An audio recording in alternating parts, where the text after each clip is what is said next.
All right, good evening, ladies and gentlemen. A beautiful spring evening here. Nothing like a little Aristotle in the springtime, as the song goes. That's not been written yet. This evening we're going to finish the Holy Trinity of Greek philosophy. Having done Socrates and Plato, we'll do Aristotle.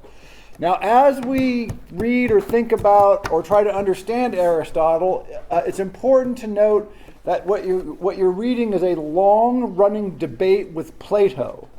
Now, in the surviving works that we have from Aristotle, he basically never mentions Plato. But it's very clear that he disagreed with his teacher on lots of things. Not everything, but on many fundamental points. And so the importance of Aristotle in Western philosophy is that for the next, 2,000 years, you had the Platonists and the Neoplatonists in a long-running argument with the Aristotelians and the Scholastics, who were sort of Neo-Aristotelians.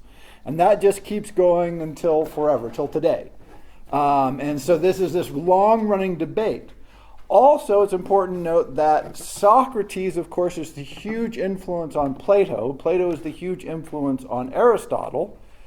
And so there's a lot of Socrates in here as well, which is another reason Socrates is so important. It's because you get these two lines of philosophy that spring from one locus, the Plato-Socratic locus. So it's he's a significant philosopher for a lot of reasons, but one is to understand that what we're hearing is a lifelong debate, essentially, with Plato. Aristotle was born in Stygia, I believe that's the pronunciation, which was a city-state. But his father was apparently the doctor to Philip of Macedon, famously the father of Alexander. And he was raised in a family of doctors, and we presume that he was trained in his youth to be a doctor, but we don't actually know that. There's a lot of speculation in Aristotle's biography, not that many facts. But his father was a doctor. He was in the court, probably as a doctor. And for a couple of years, he was the teacher of Alexander the Great.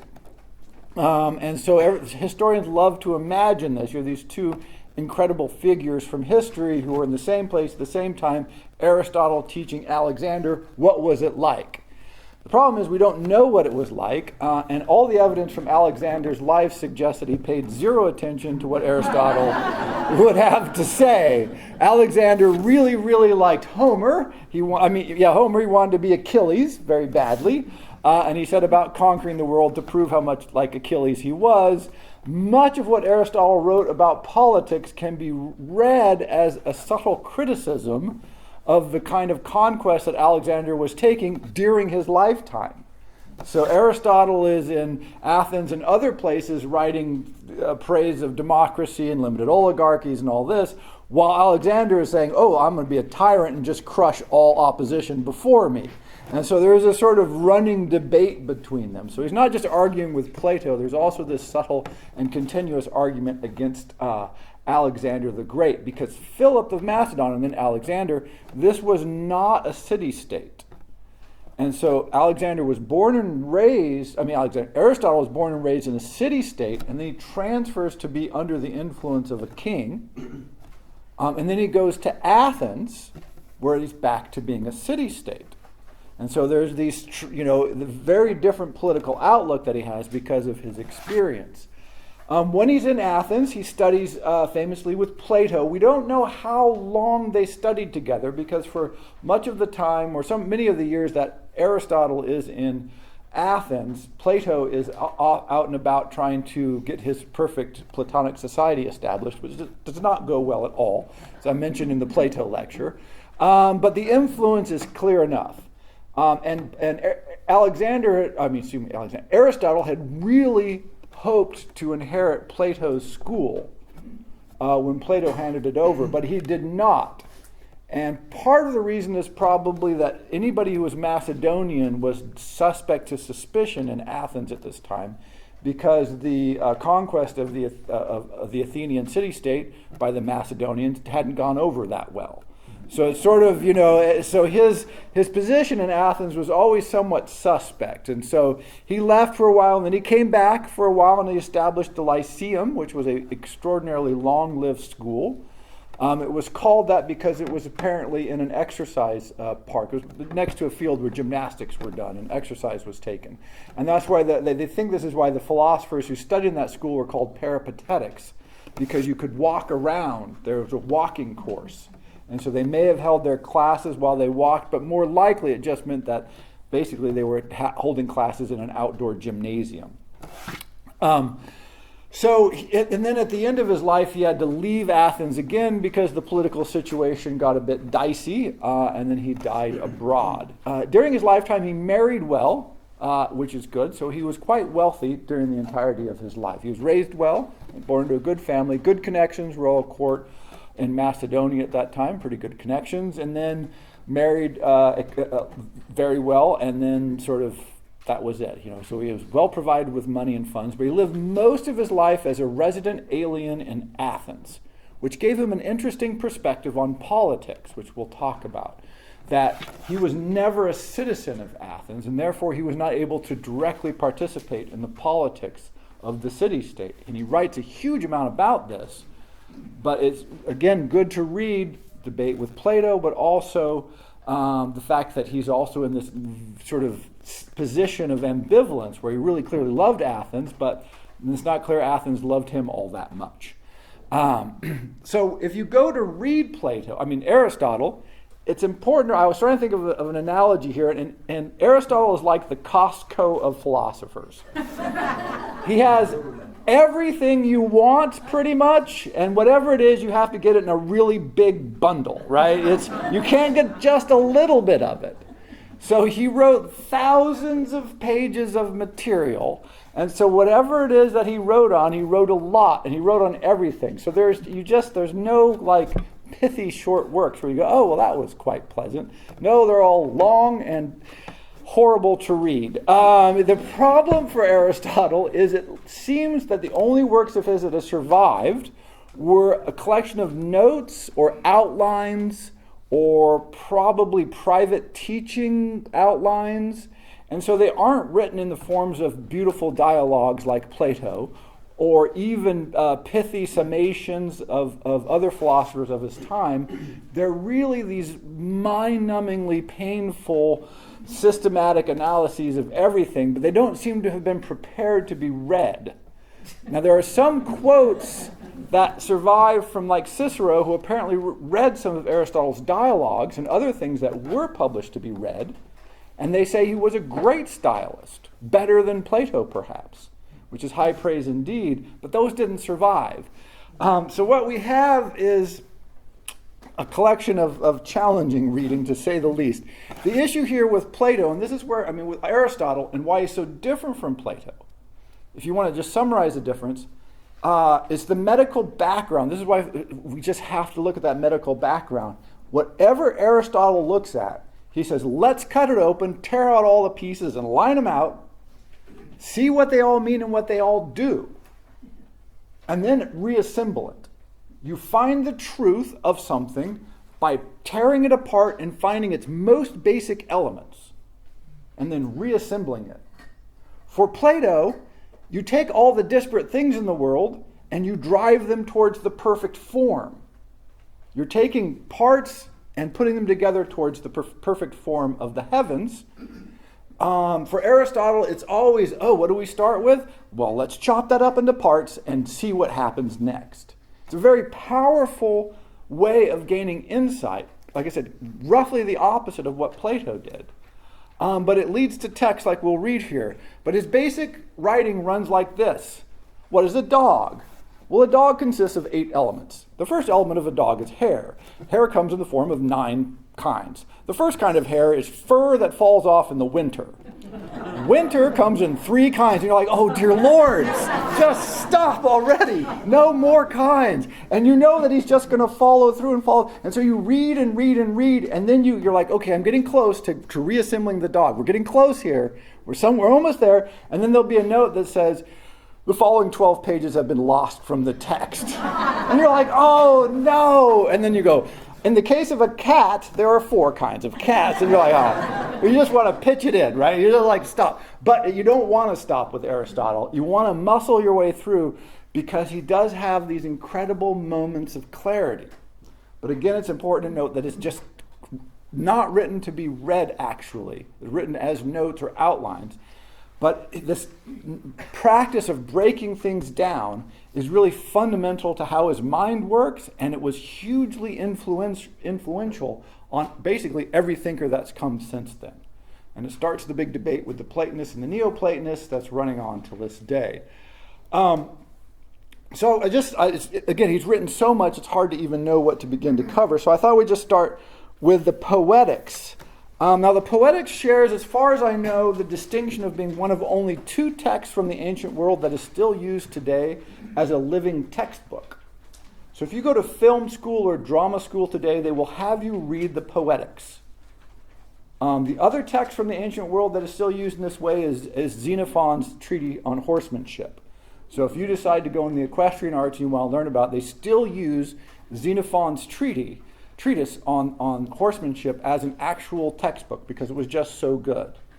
Euclid's Elements used to be in this list, but for some reason our education system decided that we shouldn't read that, and so it's sort of fallen off. But at least Aristotle's Poetics, 2,300 years later, is still used as the primary guide to understanding how to make films and plays, for good reason.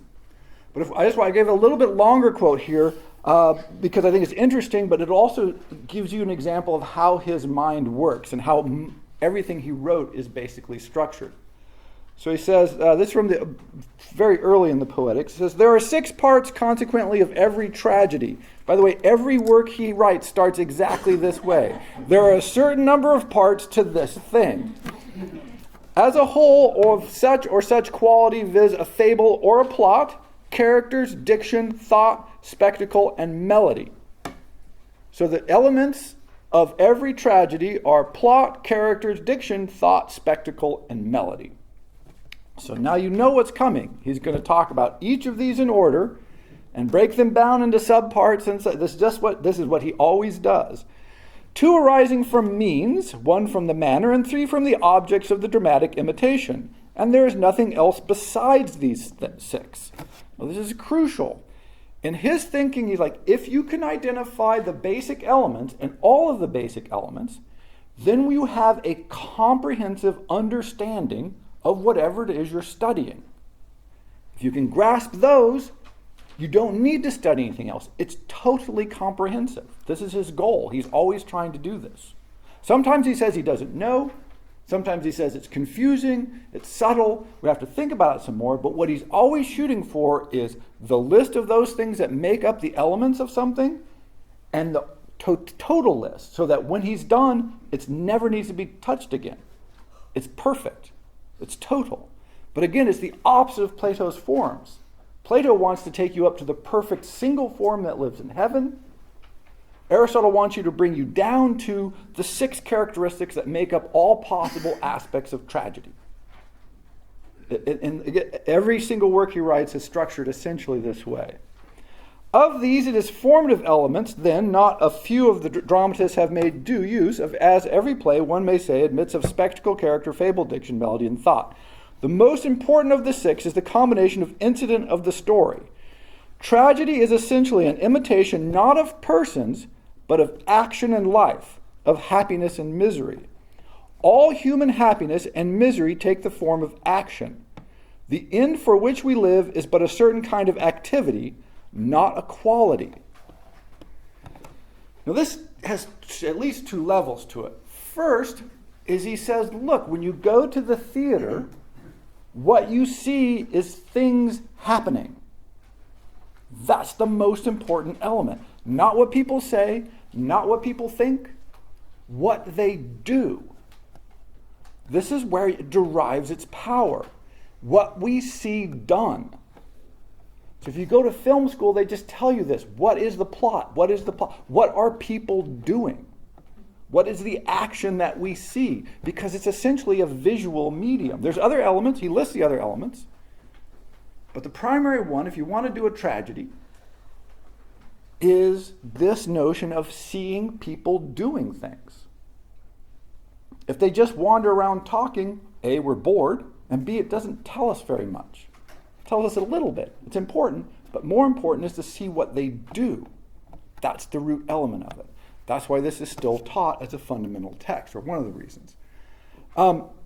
Second part of that is the notion is the end to which we live, happiness, he'll talk about this in the Nicomachean Ethics, is not a state.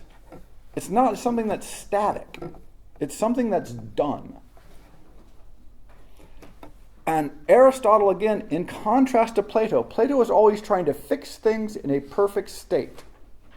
Aristotle is always interested in how things change and move and become one thing or another, and what causes those changes. How can they be the same? How can they be different? Flux, change, pieces.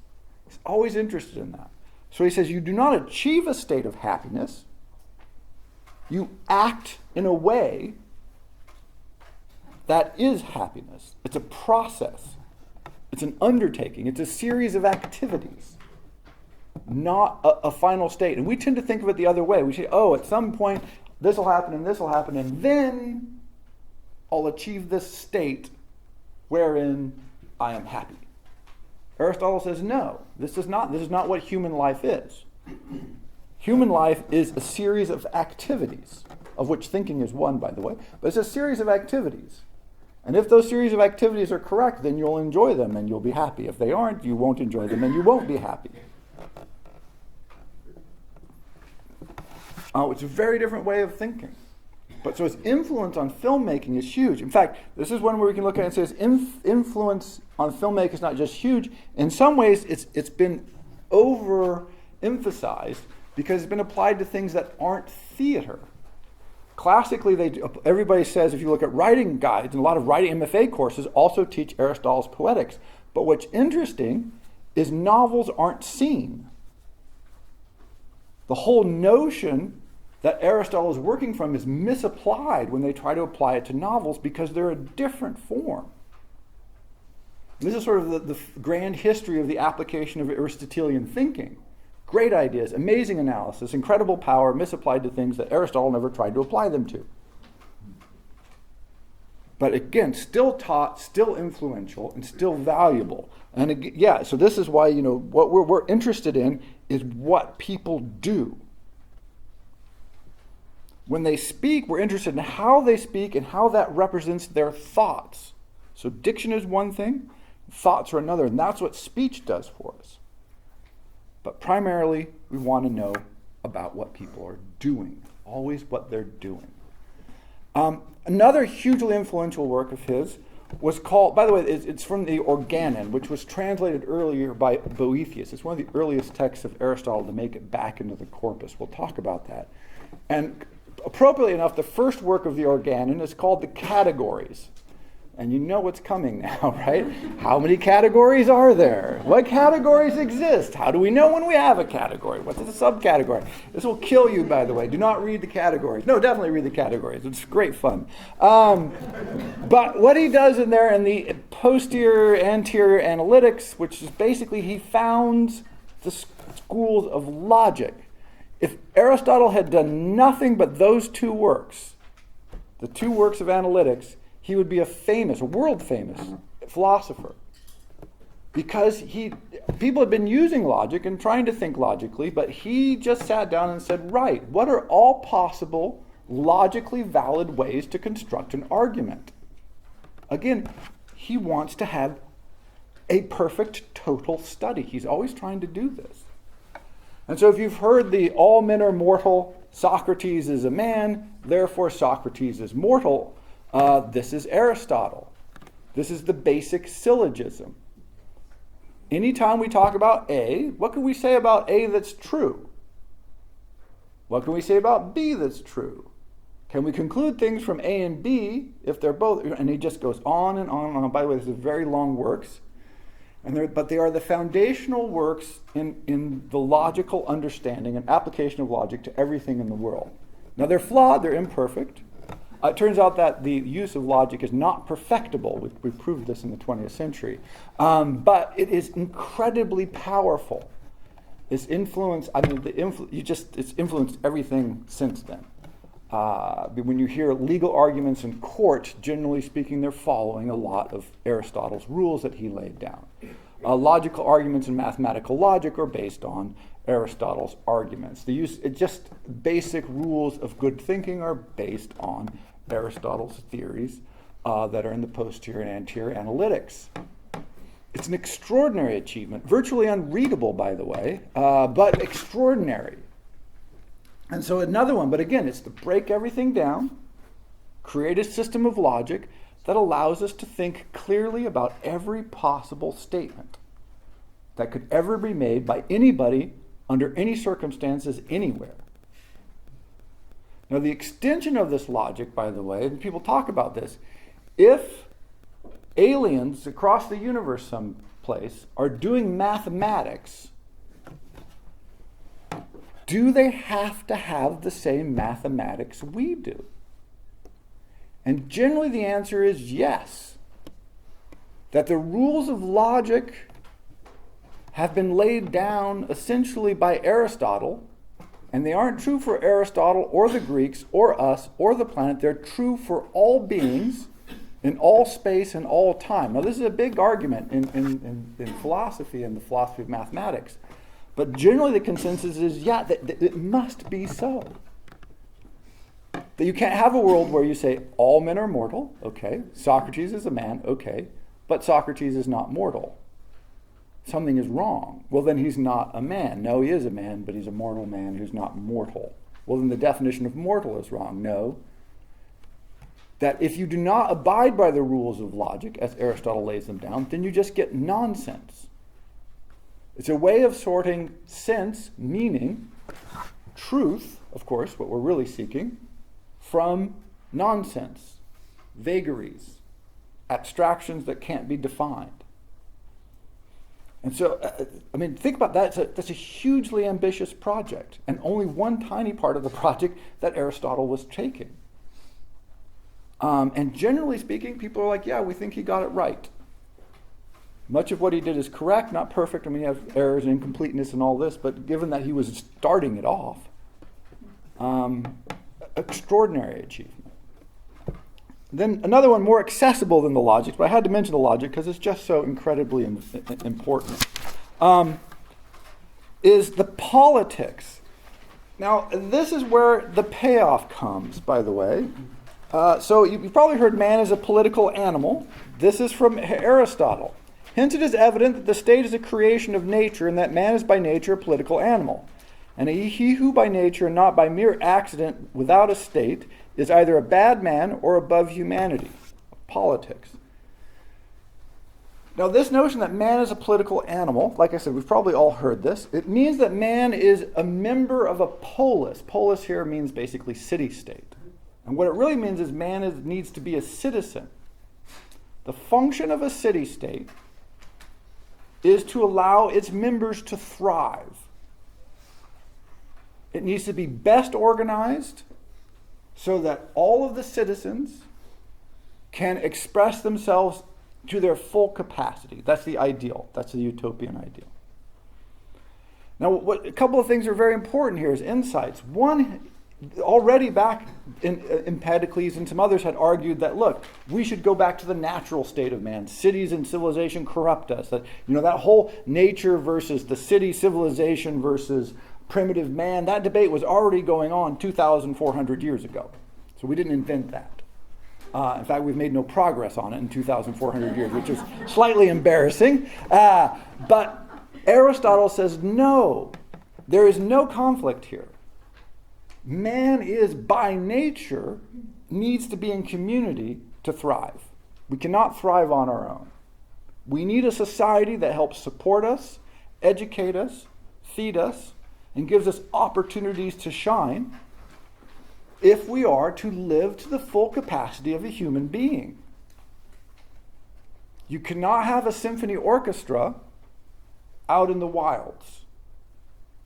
If you think that some people need to have the capacity to express their musical powers in a group like that, strip away civilization, you strip away the opportunity for them to fully thrive. You actually make them smaller.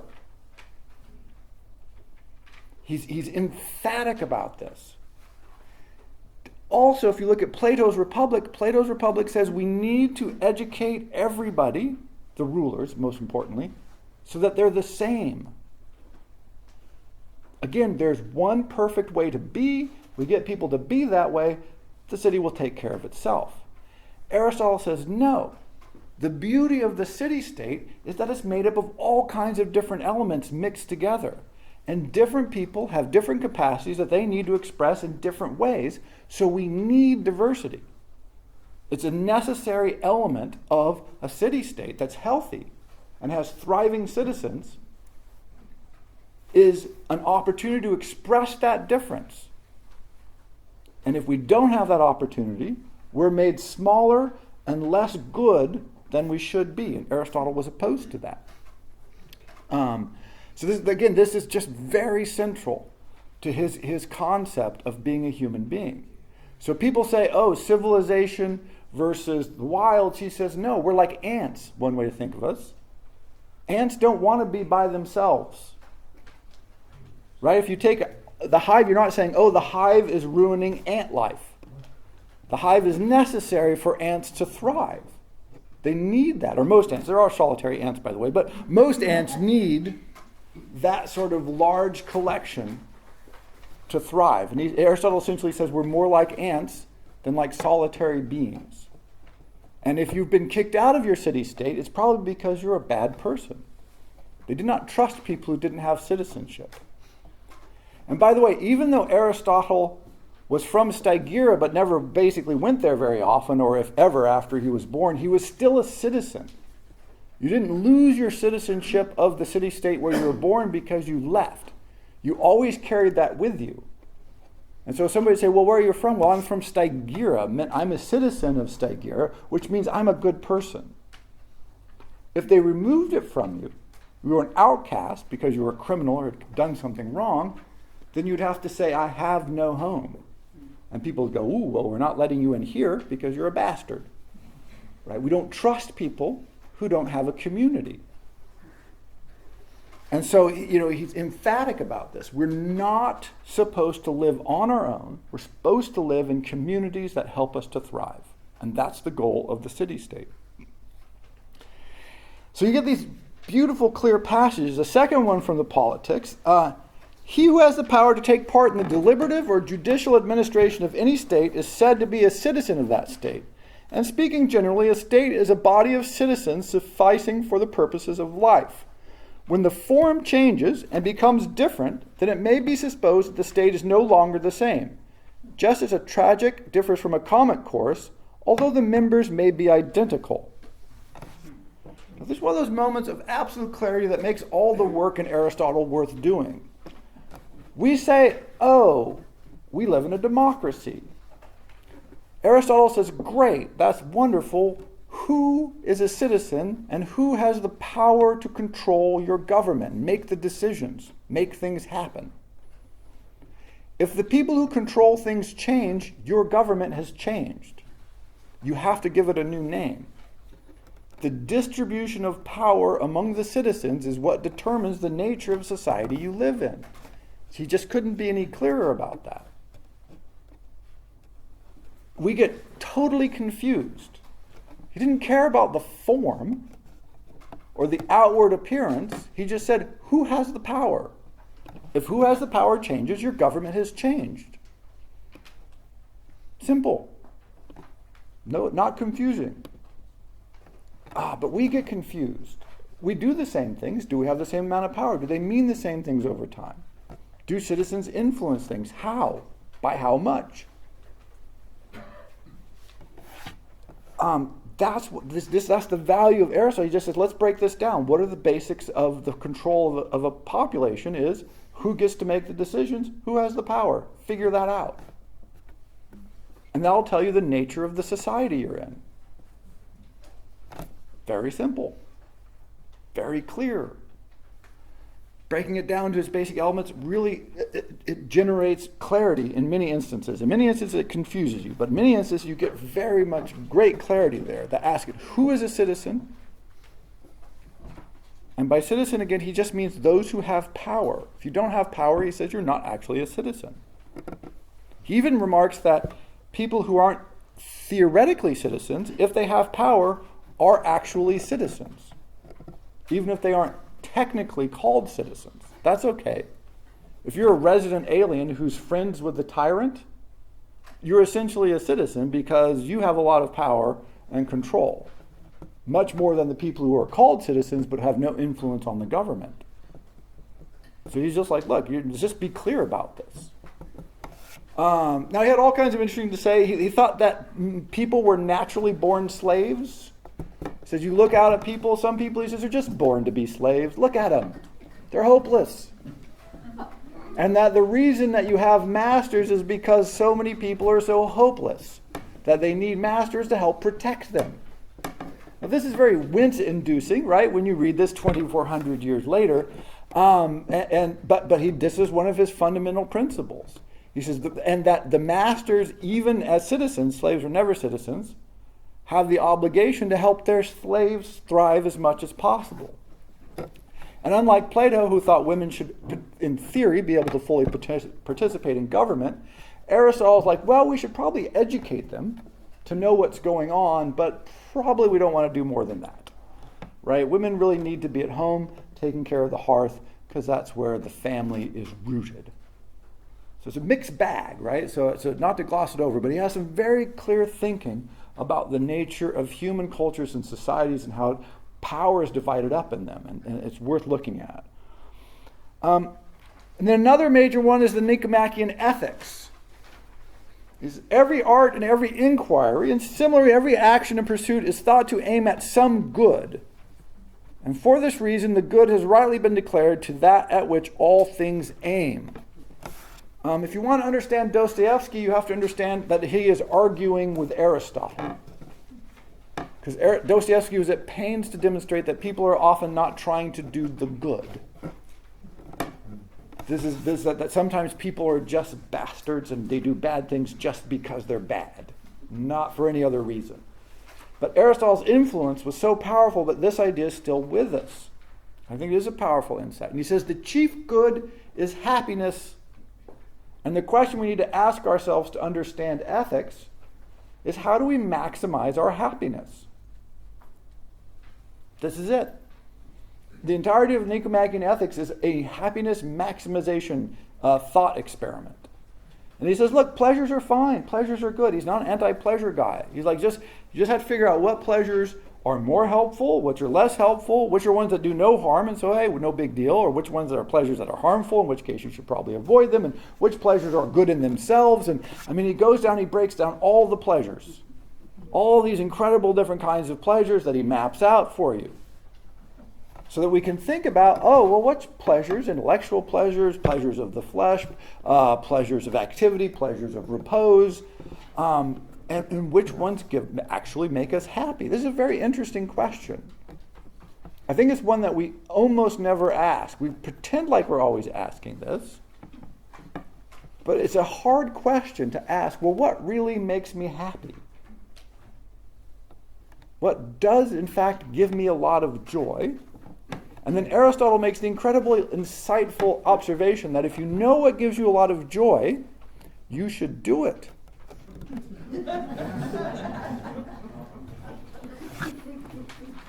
Now, he extrapolates from this. I know, it seems crazy, but yeah, that's what he says. And he extrapolates from this the idea of, look, if you are free, which is to say a citizen, and you're not doing things that give you joy, either you're confused, you lack wisdom, and so you should do some more reflecting and talk to people about that, or something is wrong with you. And you should find out what's wrong with you and fix it. Because free people who can pursue their own joy certainly would do that. And yet he looked around, as I think we sometimes do, and go, I'm not sure all these people around me are pursuing joy. And he says, what happens is we get confused. We lose track. We misunderstand. And while it's a long and somewhat subtle and complicated work, Nicomachean Ethics is very clear in many cases, because it just says, look, figure out the good happinesses that bring you joy and do them. Avoid the ones that cause you pain. Don't do those. And you'll enjoy your life because you'll be doing, remember, actions It's not a state that's achieved, it's an action that happens. You'll be acting and doing the things that bring you joy. Ipso facto, you'll be joyful. You'll be living an ethical life by definition. So notice that this is not a definition that runs doing the right thing, not doing the legal thing. He's saying doing the thing that brings you happiness and joy is what ethics is about. Now, this is a radical claim. We don't have this really. We don't have a lot of impetus. In theory, we do in our society, but in practice, if you look around, we don't really. The impetus is not consistently in school. We don't ask students, well, what brings you joy? What makes you happy? Would this standardized exam make you joyful? Right? If you go to work and they say, well, we're going to hold a meeting, but only come if you're going to feel joy. If it's really going to help you express the fullest capacity of yourself, come to the meeting. If you might find the meeting tedious and unproductive, well, best to skip it then. I've never seen that memo. I would love to see that memo. Because that is the memo I've been waiting for my whole life. They're not going to send it out, though, because they don't care about it. But Aristotle says in a free society made of citizens, the citizens being free, by the way, who gets to be free is a big question. But if you are a citizen of a free society, then what the hell is your problem? Get the joy rolling. Indeed, this is the whole point of the polis. I mean, the Nicomachean Ethics is more fundamental than the Poetics, because the whole idea is to take the Poetics is to design a society that allows the citizens to have an ethical life of joy and free expression and the ability to live to be the fullest capacity of themselves. This is theoretically the art of politics. But this is not, we've lost that. We don't think politics joy. Right? We don't put those words together. We've completely, in fact, I don't even think we have ethics associated with joy. Right? We don't think what's the ethical thing to do, and go, ooh, joy, I'll sort by happiness. I'll sort by those activities that make me feel full and thriving and reach my fullest human capacity. No, we think, what are my duties and responsibilities? What are my obligations? What are my desires? He talks a lot about desires. He's somewhat suspicious of our desires, not unsurprisingly. But he's not dismissive. He's not a moralist. It's very interesting to read Aristotle for this reason. He's never saying, you're a horrible, bad person. He's just saying, you're confused. I think drinking is the classic example because you get one hangover for free. I always say this. Your first hangover, you don't know. But once you've had a hangover, you're just like, wow, that's unpleasant. I'll never do that again. That's why everybody's only ever had a single hangover. Right? It's impossible to have two. Because it's so clearly, because we get confused. At some point we lose track. And we go, there's that hangover again. Damn, I'm an idiot. Right? And Aristotle wants to reduce the number of idiot hangovers we have. Or if you've ever gone to a meeting, I'm a big avoider of meetings. If you ever do go to a meeting, I have to go to one once a year. It's amazing. It's terrible. But I do. But if you do go to a meeting and you come out going, I feel like my life has been sucked from me. Right? Aristotle will say this is a version of a hangover. If you go in, if you drink the entire bottle, if you go into that meeting, when you come out, you're going to feel bad. Don't go to the meeting. Not that confusing.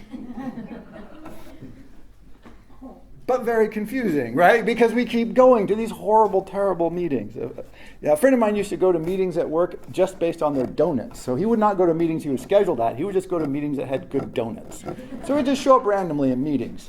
And he would make outrageous comments. He had a big time at work. So I think if you do stuff like that, make it fun, right? Go to other people's meetings and make crazy comments. and get free donuts. But otherwise, yeah, no, I'm not a big fan. But so it's very easy to get lost in the logical subtleties and divisions of Aristotle's minds. But then you hit these seams of gold, where you go, hey, wait a second, that's right. Ethics is about what? It's about living the best possible life. Aristotle, unlike Plato, by the way, says the best possible life is one that fills you with happiness and joy and makes you thrive. And that there's different ways to do this. Not everybody's going to have the same answer. This is the key difference. There isn't one way to do this. Many different ways because people are different. But if you're not doing that, you're living unethically. You're an unethical person if you aren't joyful and thriving. What a weird concept. Right? I don't think we would ever use the term that way, but it's clearly implicit. And not implicit, it's explicit. And the ethics is why it's such an incredibly powerful and strange work, because we're reading it after a culture that does not believe this has informed our sense of ethics and responsibility.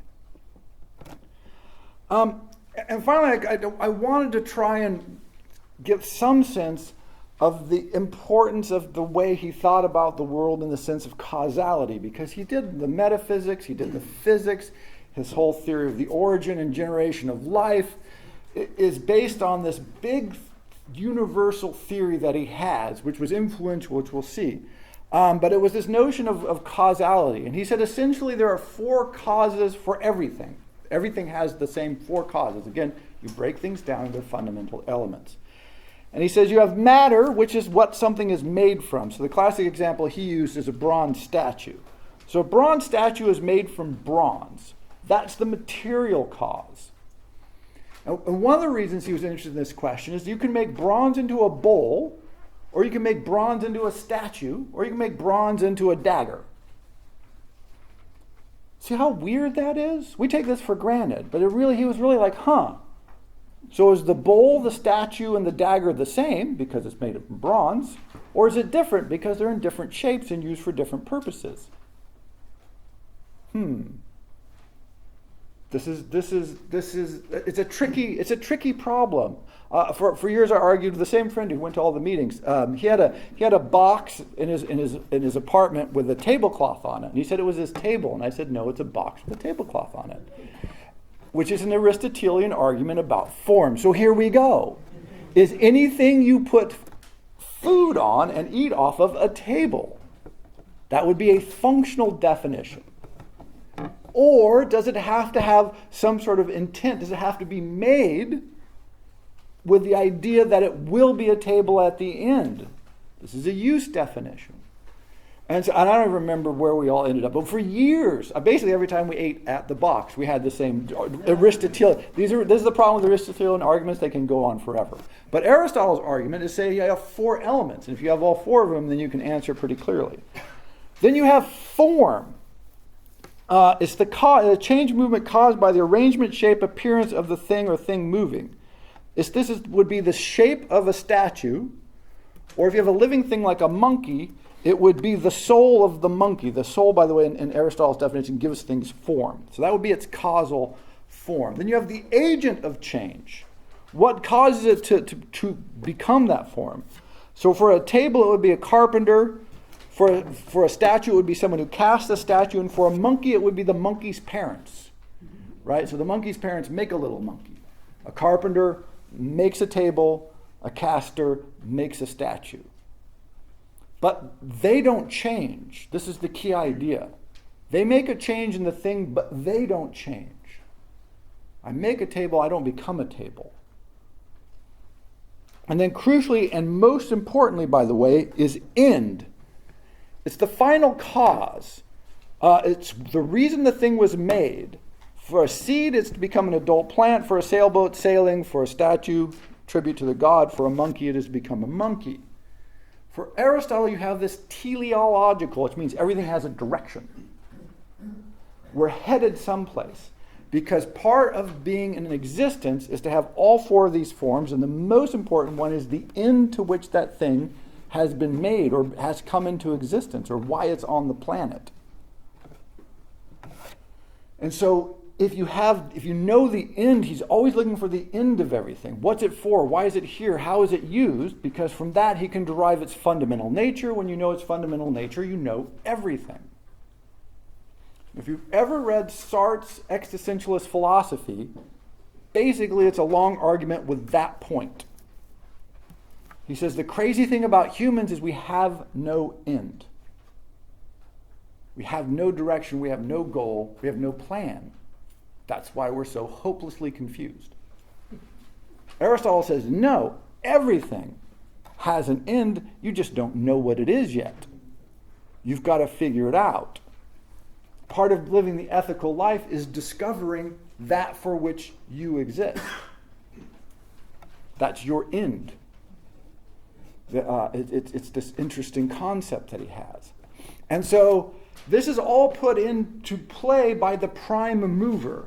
This is a great concept from the ancient world because it's like, well, where'd the universe come from? There must have been this thing in the original that got everything rolling. And a lot of times, like Aristotle, they're trying to avoid the explicit invocation of gods to explain everything. And so they're going, prime mover.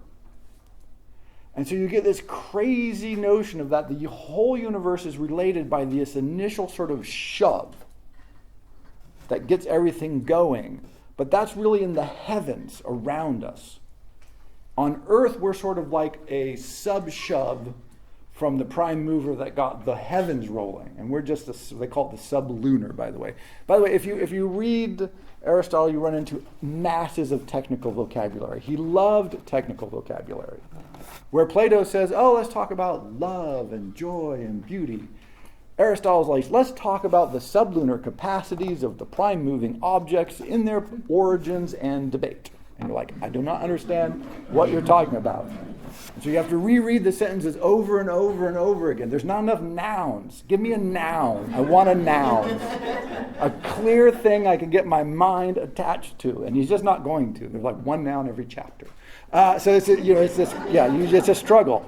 But this is the idea, is that the universe has been set. I mean, oddly, it has this weird resonance of the Big Bang. Right? We really haven't come very far from Aristotle, because physics will say, look, there was this Big Bang. It's like, okay, what caused the Big Bang? Don't ask that. We don't know. We don't have that.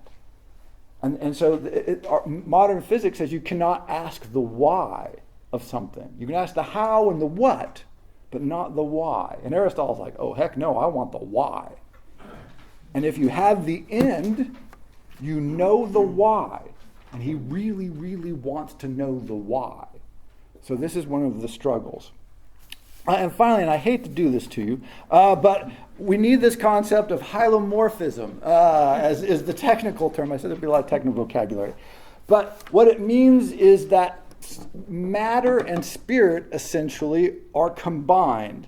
The soul is the form of the living body, which is the material component. There's not a mind-body dualism question in Aristotle per se. It's another one of these things like the nature-civilization debate. He did not buy this. He said, no, we're naturally supposed to live in cities. This is our nature. This is natural for us. The mind-body split is like, no, what are you talking about? Look, if you have a corpse, is that a person? No. Because something is missing. The thing that's missing that makes this person is the soul, as they called it. So if you have a physical form that's not inhabited by a soul, you do not have a person. There is no dualism here.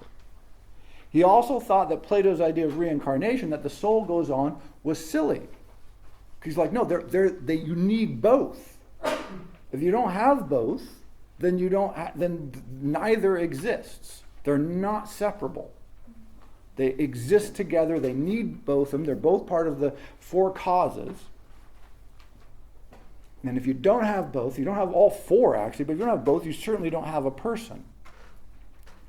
And so many of these debates, so again, when this notion of the mind-body dualism comes into being, Cartesian dualism, it's a debate with Aristotle. Lots of these concepts that you encounter throughout philosophical history are people going, I disagree with Aristotle, and arguing with his points. But he makes so damn many points that this is going to go on for a couple more centuries, by the way. We're not running out of Aristotle to argue with. He just makes point after point after. But we're so used to this concept. We've been raised in the culture of mind-body dualism. Oh, something's wrong. We just the psychology is one thing, the mind is another thing, the body is another thing. They're separate. Now they say, oh, we're going to treat the whole person, the mind and the body. It's like no. There is no mind. There's just yes, there is a thing, and it's both. If you don't have both and more, then it's not that.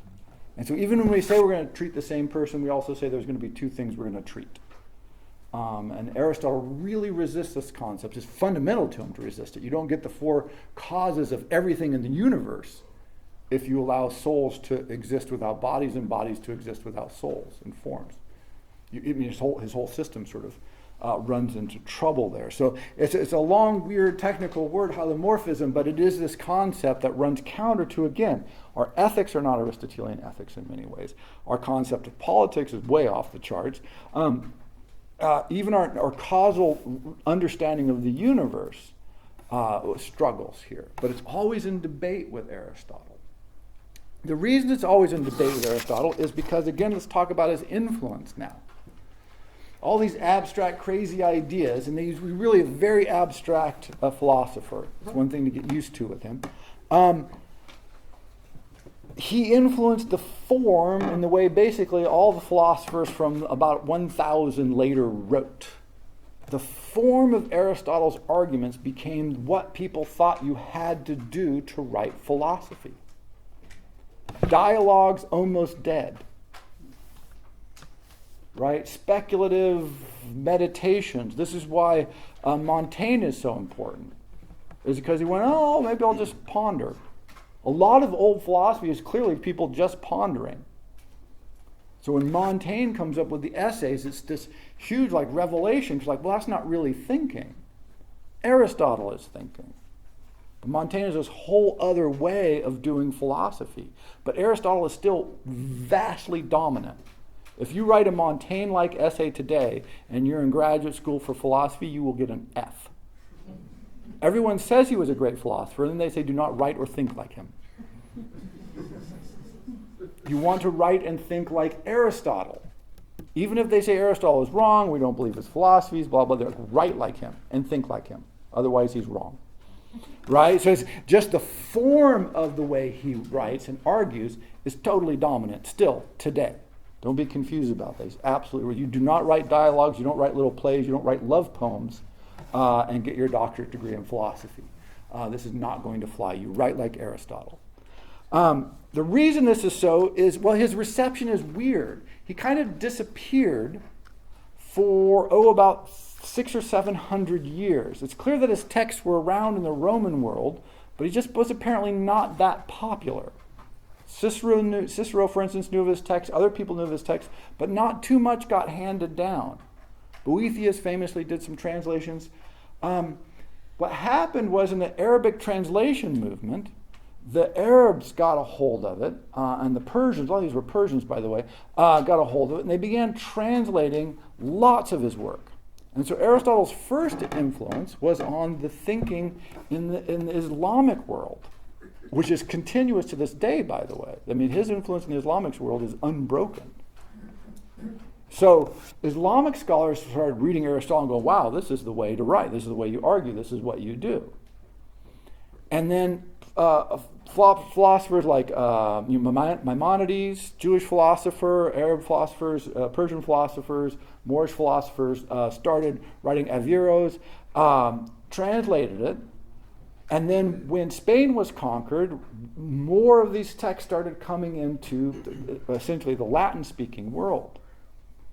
And they're like, wow, this is everything. Physics, metaphysics, poetics. They had the logic a little bit, but not too widely known. And so it was like an entire library of science and philosophy and literature that you find one day. I always imagine it would be like if we dug up a spaceship that had crashed 1,000 years ago, but was filled with all kinds of advanced technology. We'd be like, wow. Now we'd have to figure out how to incorporate that into our system. but it would just blow our minds. And this is exactly what happened. It blew their mind. Aristotle and the other Greek philosophers, but particularly Aristotle, absolutely blew their minds. And so he became, because of Thomas Aquinas, which is about 1270s, if you've heard of the Summa Theologica, this is Thomas Aquinas, stealing a lot, by the way, from Averroes and Maimonides, but translating Aristotle into Christianity, which is a neat trick.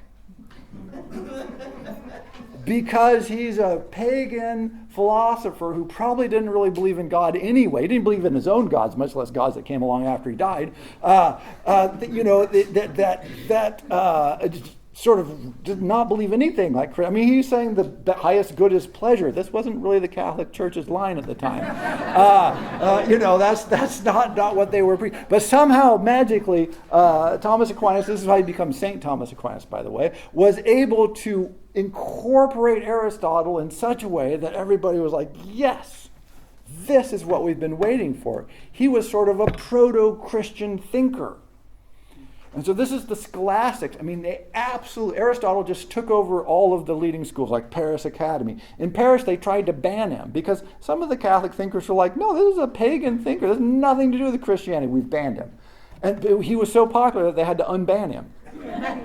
They had to go, well, we tried to ban him, but okay, fine, we'll let him back in. You can do all the Aristotle you want. And which turned out to be, they just loved Aristotle.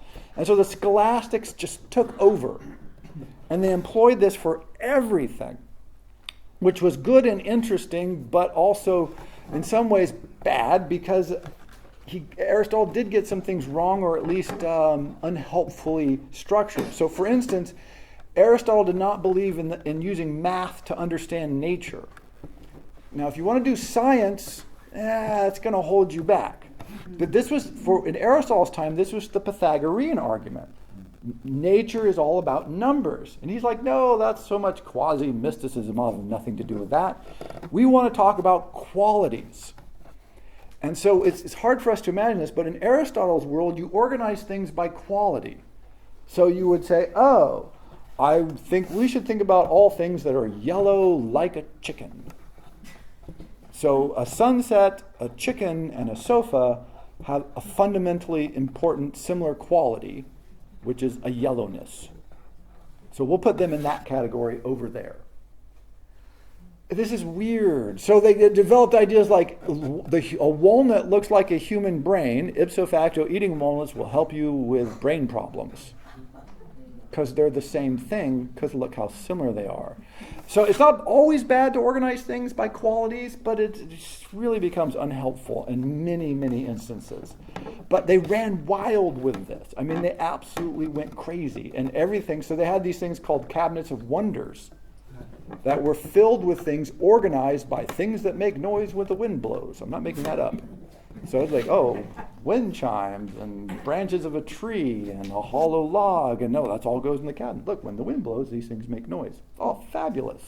Things that catch on fire at really low temperature. Right? I mean, you can do this forever, but it not that helpful for insights to nature.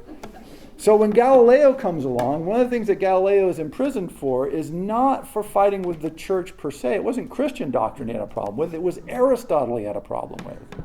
He's like, look, let's get some math. Let's get some experiments going. Let's not think that everything moves from the inside on its own force. Maybe there's outside, right? And so he was really attacking and arguing against the Aristotelian tradition more than anything. And so, this just went on and on and on. I mean, the influence of Aristotle is still powerful today. Our understanding of language, even around politics, is still there. But mostly where you see it is in the way we deploy logic and the way we formalize our writing, particularly when we want to be serious. When you want to be serious and be taken serious, particularly in the academy, but not outside of it, you want to use formal logic the way Aristotle laid it out, essentially. And you want to have your point-by-point, clear divisions, subdivisions of subdivisions that all then sum up to make a point. And once you've made that point, you've covered it all and you're done. Yay. This is Aristotle. That's how influential his mind and his approach has been on how we think. And when you read him, again, it's off-putting, but you should recognize it immediately. People always say, oh, this is scholastic writing. Oh, this is oppressive writing. But Kant, Hegel, writing just like, I mean, they're following this rules very closely. And then when people don't write that way, like Montaigne or Nietzsche, we throw rocks at them culturally. We say, well, that's not real thinking. That's not the way it's supposed to be done. We're supposed to make these clear, formal arguments that go step by step and that logically reach a conclusion, because that's how we live our lives. No, right? And so this is often not helpful for us. So last time when I talked about Plato, I strongly recommended reading Plato's works. I'm not sure I can make the strong recommendation with Aristotle. I think that the Socratic dialogues are wonderful and everyone should read them. Don't start with the Republic, as I said. But boy, with Aristotle, try the Poetics out. I would say that's the one. Short, relative to Aristotle. It will give you a taste of how his mind works. And if you want to read more from there, you can. But I warn you that even the summaries of Aristotle's works are mind-numbing. In fact, I think it's easier to read Aristotle than the summaries because it's better. It's better when Aristotle does it than when people try to summarize what Aristotle does. But if you do, and I really recommend this, take a run by the Poetics. It's still in print. People still use it. Still used in schools, and it's amazing text. But for all of his difficulties and challenges, there are these nuggets of absolute clarity that are amazing. And two, you need to sort of come to some grips with him because of the titanic influence he's had, not on just the content of our thought, but the structure of it. Our minds are structured by the way Aristotle wanted us to think 2,300 years after he died. That is an extraordinary achievement for good and ill. Thank you very much, Aristotle.